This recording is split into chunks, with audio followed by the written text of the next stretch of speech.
हमारे उपनिषद कहते हैं, चरे वैती चलते रहो चलते रहो। चलना ही जीवन है और यात्रा चाहे मन की हो चाहे पथ की हो, गंतव्य महत्वपूर्ण नहीं है, यात्रा महत्वपूर्ण है। गंतव्य तक हम पहुंच जाते हैं, फिर एक नई यात्रा की शुरुआत होती है। और आज एक नई शुरुआत की ओर हम बढ़ रहे हैं जिसका नाम है व्लॉग। और व्लॉग की शुरुआत हम करेंगे आज सहारनपुर नहीं बल्कि पश्चिमी उत्तर प्रदेश के सबसे महत्वपूर्ण ऐतिहासिक और पवित्र स्थल माता शाकुंभरी देवी के द्वार से। आपको भी लेकर चलते हैं इस यात्रा पर और देखते हैं वहाँ क्या क्या होता है और क्या क्या चीज़ें हम लेकर आप तक पहुँचते हैं।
यहाँ रुके थे बाइक में हवा भरवाने के लिए और अभी फिर आगे यात्रा पर आगे बढ़ते हैं, चलते हैं।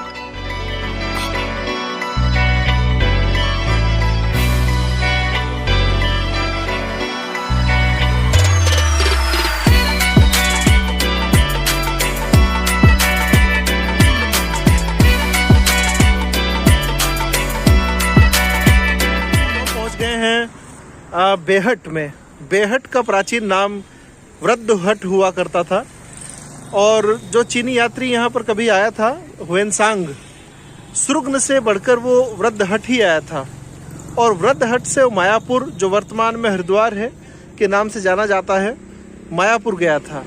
तो यहाँ इसके पीछे बिल्कुल इस नहर के पार ये बेहट है। बेहट हम पहुँच गए हैं।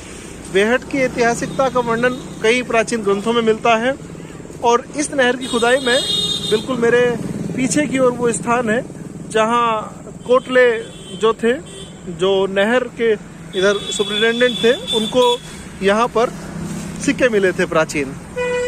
तो हम ऐसी स्थान पर हैं जो कभी शाकुंभरी देवी द्वार पर आने वाले, जो दरबार में जो यात्री आते थे, वो यहाँ बेहट में ठहरा करते थे, टोलियाँ बनाकर आया करते थे और सुरक्षा का उस समय बड़ा महत्वपूर्ण हुआ करता था मुद्दा। तो अपनी सुरक्षा की दृष्टि से वो झुंड के झुंड बनाकर बेहट और उसके आसपास की जो बस्तियाँ, छोटी छोटी बस्तियाँ थी, उनमें रहा करते थे। चलिए आगे बढ़ते हैं।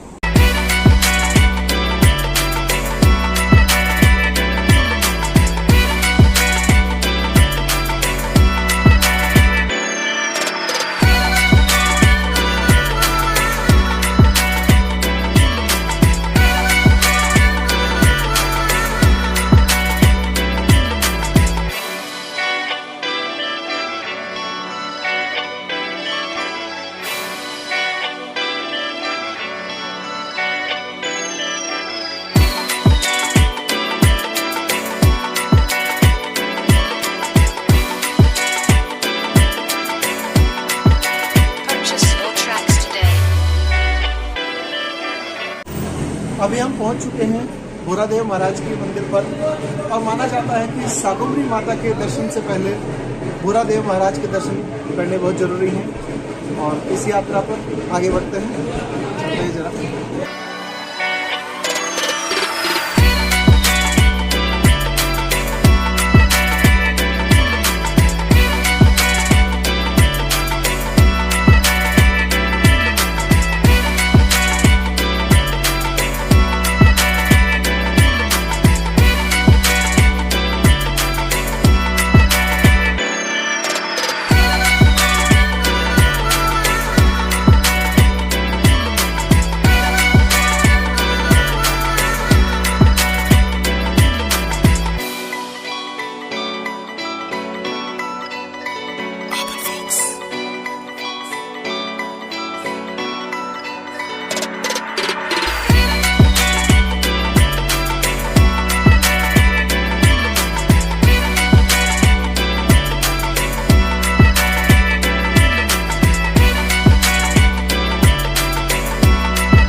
अब हमने कर लिए हैं भोरादेव महाराज के दर्शन और अब चलते हैं माता शाकुंभरी देवी के दरबार में।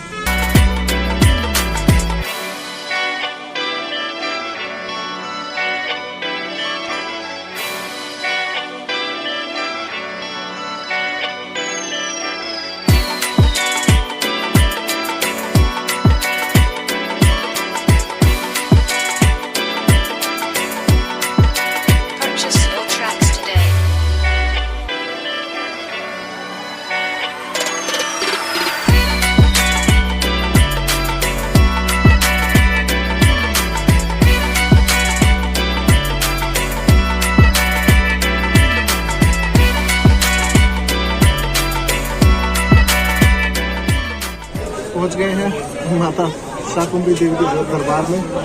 जल्दी से प्रसाद लेते हैं और माता जी के दर्शन करते हैं।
हम खड़े हैं माता शाकुंभरी देवी के दरबार में। इतिहास की दृष्टि से देखें तो माता शाकुंभरी देवी का वर्णन देवी भागवत पुराण में मिलता है, स्कंद पुराण में मिलता है। सत्यकेतु विद्यालंकार ने एक उपन्यास लिखा विष्णुगुप्त। उस उपन्यास में ये मिलता है कि चंद्रगुप्त और चाणक्य ने अपना काफी समय इन पहाड़ियों में, जो मेरे पीछे दिखाई दे रही हैं शिवालिक की पहाड़ियां, इनमें बिताया था। और इतिहास के कई दस्तावेज इसका प्रमाण बनते हैं। शाकुंभरी देवी शिवालिक ये निचला हिमालय है। इसकी इन पहाड़ियों में बिल्कुल आप पश्चिम की ओर देखेंगे और पूर्व की ओर देखेंगे, इन पहाड़ियों में 10वीं से 12वीं शताब्दी के मंदिरों के अवशेष भी बिखरे पड़े हैं। तो इन्हीं अवशेषों का अवलोकन करने के लिए हम यहाँ पहुंचे हैं। यात्रा जारी है।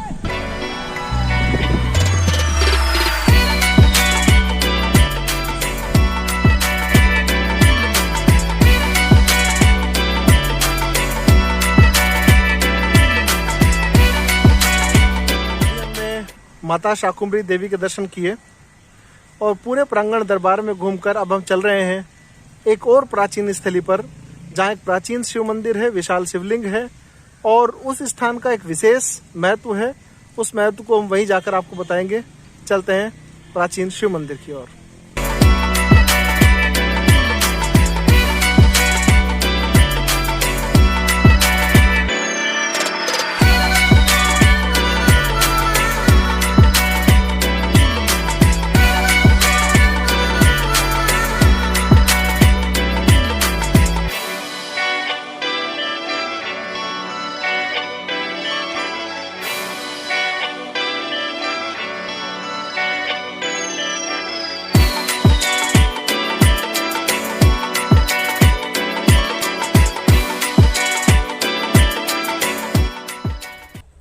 हम पहुंच गए हैं अपनी उस मंजिल पर, प्राचीन शिव मंदिर पर।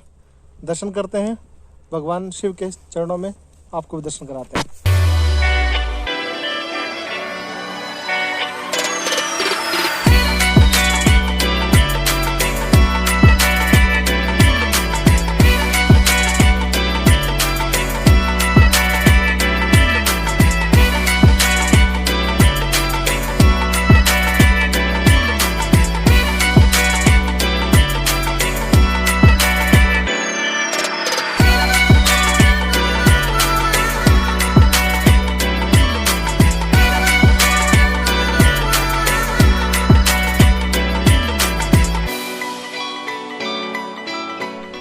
अभी हमने दर्शन किए महादेव के ऐसे स्वरूप के शिवलिंग के, जो बड़ा विशाल है। ऐसा विशाल शिवलिंग यहाँ आसपास नहीं मिलता है। ऐसी जो शिवालिक की तलहटी है, जहाँ कभी ऋषि मुनि तपस्या किया करते थे, वहाँ शिवलिंग और शिव का होना बड़ा महत्वपूर्ण है। देखिए, माता महिषासुर मर्दिनी भी यहाँ विराजमान है, उनके अवशेष भी यहाँ बिखरे हुए हैं। शाकुंभरी देवी के क्षेत्र में माता के स्वरूप न हो, ऐसा नहीं हो सकता। तो माता का एक स्वरूप यहाँ आपके सामने है, जो यहाँ की प्राचीनता, इस क्षेत्र की महत्ता को प्रमाणित करते हैं। ये वो क्षेत्र रहा है सहारनपुर में, जहाँ कभी ऋषि मुनि तपस्या किया करते थे। यहाँ आसपास जो जंगल बिखरे हुए हैं, ये गंगा और यमुना, इन दोनों के बीच की ऐसी स्थली है, जो निचले शिवालिक, जो हिमालय का सबसे निचली भाग है, वहाँ का ये स्थान है। और इस क्षेत्र के आसपास के वन क्षेत्र को तपोवन कहा जाता है। यहाँ कभी ऋषि मुनि तपस्या किया करते थे। आइए आपको तपोवन के कुछ ऐसे ही वृक्षों के पास लेकर चलते हैं, जिसके नीचे कभी ऋषि मुनि अपनी आराधना स्थली बनाया करते थे, साधना किया करते थे। चलिए ऐसे वृक्षों से भी रूबरू होते हैं।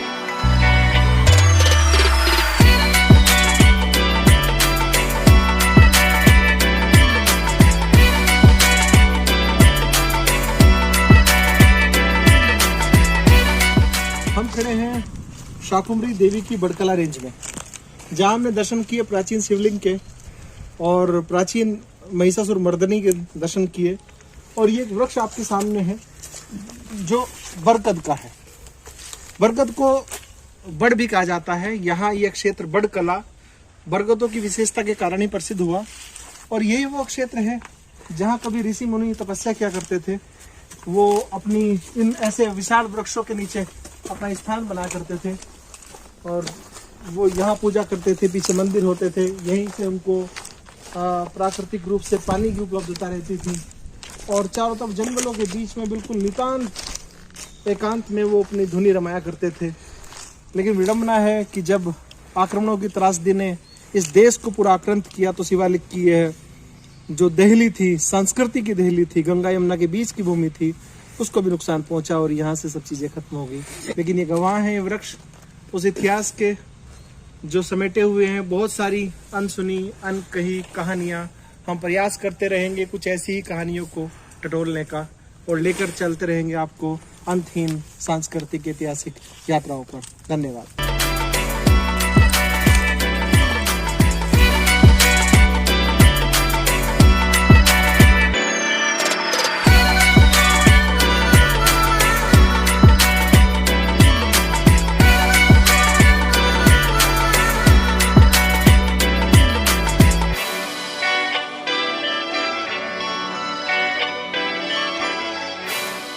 पहुंच गए हैं बड़कला क्षेत्र के एक महत्वपूर्ण बरगद के वृक्ष के पास में, जहां प्राचीन कुछ अवशेष मंदिर के भी हैं।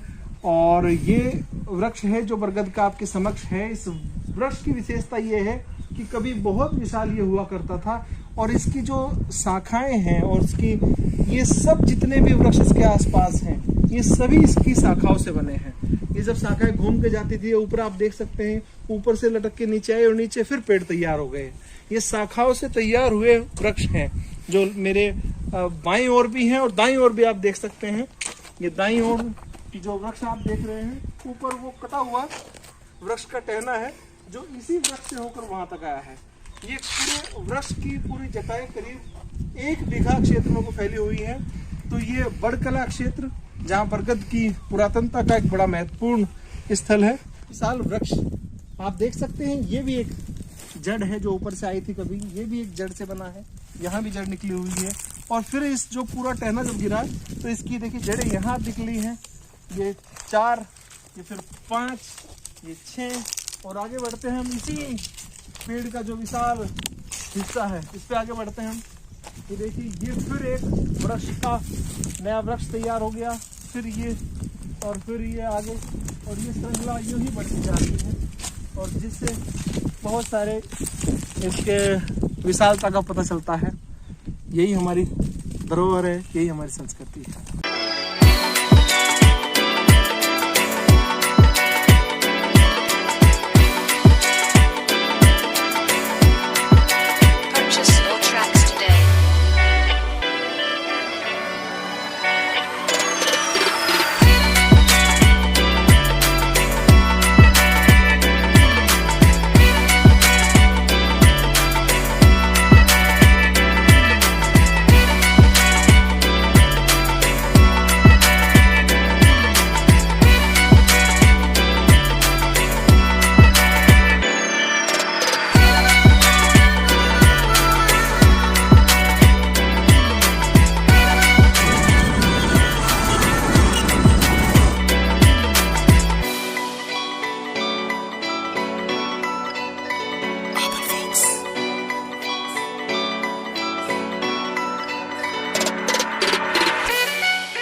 तो ये व्लॉग यहीं समाप्त होता है। अगर आपको ये वीडियो पसंद आई तो कृपया आप इसे लाइक करें, इसमें कमेंट करें, इसको शेयर करें, ज़्यादा से ज़्यादा लोगों तक पहुंचाएं। और यदि और भी वीडियो आप ऐसे ही देखना चाहते हैं जो इतिहास और हमारी संस्कृति से हमें रूबरू कराएंगी, तो आप इस चैनल को सब्सक्राइब भी करें। धन्यवाद।